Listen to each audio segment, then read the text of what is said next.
Hello student, आप सभी का स्वागत। मैं तारचंद और आज हम बात करते हैं बीए पार्ट फर्स्ट। और बीए पार्ट फर्स्ट में हमारा सेक्शन वीक के अंतर्गत चल रहा था सामाजिक प्रतिमा, अर्थात सामाजिक मानदंड। सामाजिक मानदंड तो सामाजिक मानदंड के बारे में हमें बताया कि किसी समाज के अंतर्गत व्यक्ति द्वारा किया गया समाज द्वारा स्वीकृत व्यावहारिक सामाजिक मानदंड है, जिनको व्यक्ति प्रतिदिन अपने व्यवहार में करता है और वो कार्य जो समाज द्वारा स्वीकृत होते हैं वो सामाजिक मानदंड की श्रेणी में आते हैं। लेकिन कुछ सामाजिक मानदंड अल्पकालीन होते हैं तो कुछ दीर्घकालीन भी होते हैं, कुछ सामान्य होते हैं तो कुछ विशिष्ट होते हैं। कुछ मानदंड ऐसे होते हैं जिनका व्यक्ति को पालन करना आवश्यक नहीं है, जबकि कुछ मानदंड ऐसे होते हैं कि जिनको व्यक्ति का पालन करना अति आवश्यक है। यदि व्यक्ति सामान्य रूप से नहीं करता तो दबाव के द्वारा भी सामाजिक मानदंडों का पालन करना पड़ेगा, क्योंकि सामाजिक व्यवस्था हमारी मानदंड मूल्यों पर ही निर्भर है, अर्थात रीति रिवाज, व्यवहार, आदत इत्यादि हमारे लिए सामाजिक मानदंड है, जिनको व्यक्ति समाज में रहकर समाज से प्राप्त करता है और समाज में ही उनका आदर सम्मान भी करता है। लेकिन इनमें सबसे पहली बात हमने बात बतलाई थी कि जनरीतियां, अर्थात जनता की रीतियां। जनरीतियों को सर्वप्रथम उल्लेख समदर ने किया था अपनी प्रमुख पुस्तक फॉकवेज के अंतर्गत कि समूह की आदतें, समूह की अपेक्षा ही जनरीतियां हैं। एक व्यक्ति समाज के प्रति क्या व्यवहार करता है, इस बात का उल्लेख वो स्वयं अपने आप में महसूस करता है। वो हमारी जनरीतियां, जनरीति समूह की आदत भी होती है। जनरीतियों की संख्या असंख्यक होती है। लेकिन अब हम बात करते हैं साथ साथ संस्था। तो संस्था शब्द भी हमारे मानदंडों के प्रति आते हैं।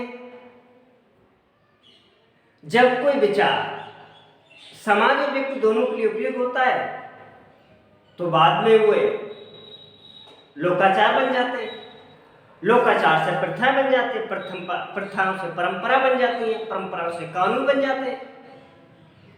तो ये जनरीतियां हमारी क्या है, अभौतिक होती है, अर्थात नियम, कार्य प्रणाली, रीति रिवाज इत्यादि ये हमारी क्या है, संस्थाएं हैं।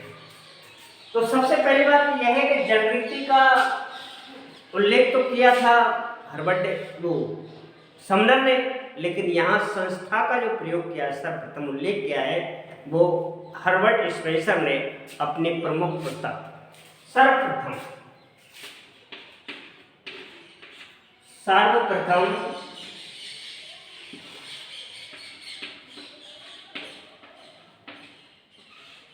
संस्था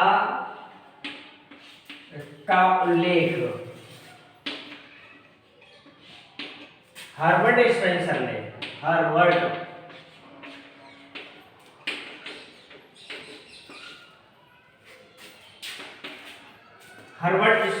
ने किया अपनी पुस्तक प्रमुख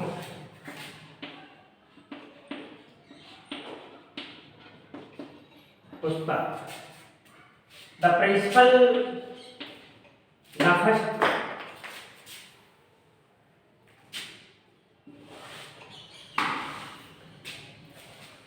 प्रिंसिपल ऑफ सोशियोलॉजी के अंतर्गत, अर्थात तो संस्थाएं किसी समाज की क्या हो रहा है, संस्थाएं किसी समाज में कार्य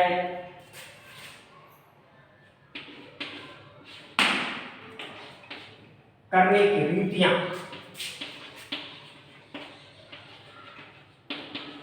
रिवाज, कार्य प्रणाली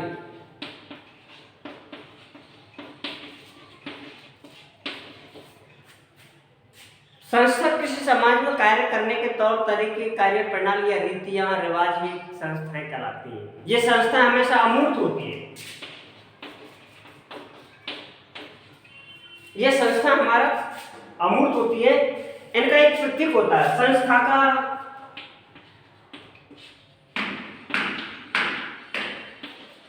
अपने आप में प्रतीक होता है।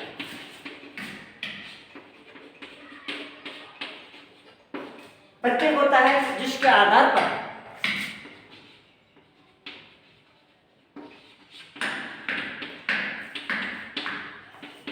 संस्था को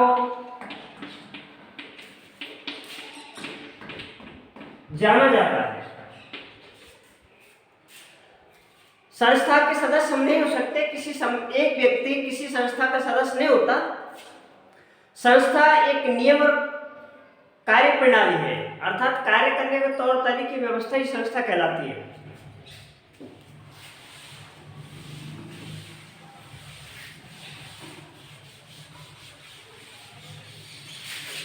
बात में है लोकाचार।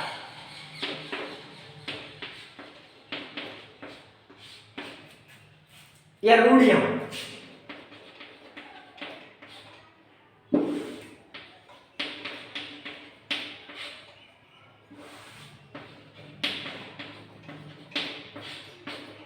अर्थात रूढ़ियां या लोकाचार समानार्थ हैं। जब जनरीतियां अधिक पुरानी, जनरीति का विस्तृत रूप ही जनरीतियों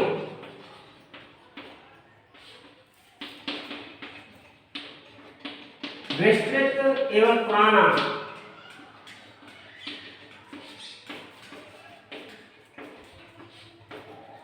स्वरूप ही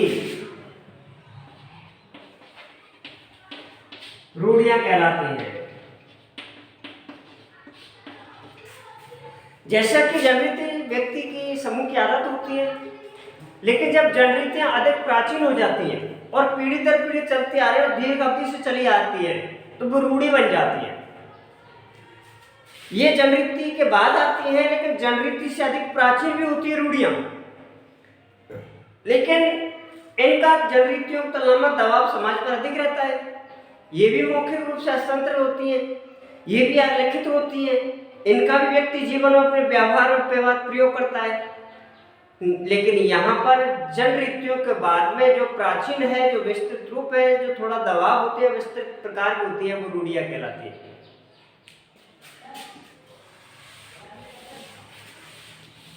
प्रथा। प्रथा जनरीति और रूढ़ियों से अधिक प्राचीन होती है। यह है जनरीतियां तथा रूढ़ियों से अधिक पुरानी होती है।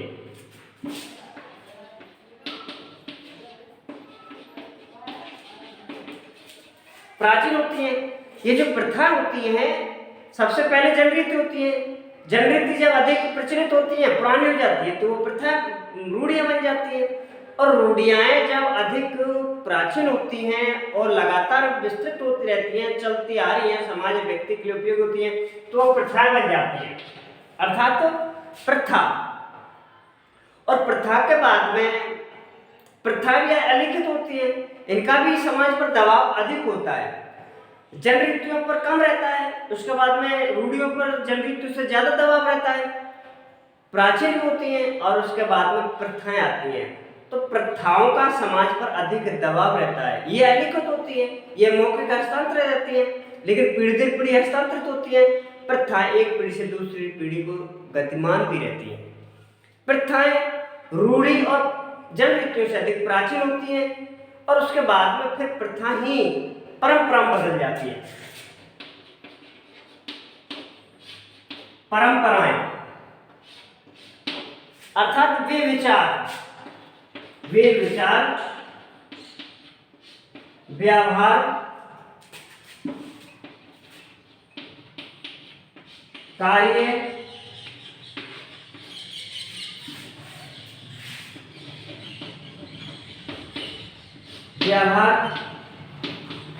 कार्य, जो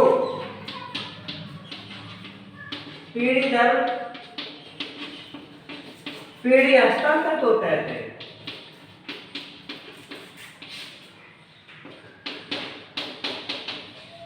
वो हमारे लिए क्या होती है? प्रथाएं होती है, परंपराएं।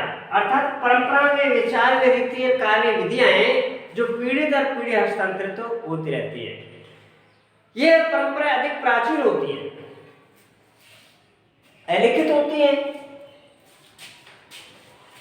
फैशन अर्थात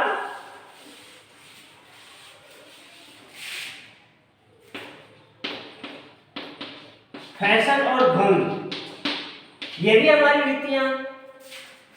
फैशन का मतलब होता है कि जब कोई वस्तु या चीज नई नई चलती है जिसका अधिकांश लोग ना करके बहुत अल्प मात्रा में लोग प्रयोग करते हैं।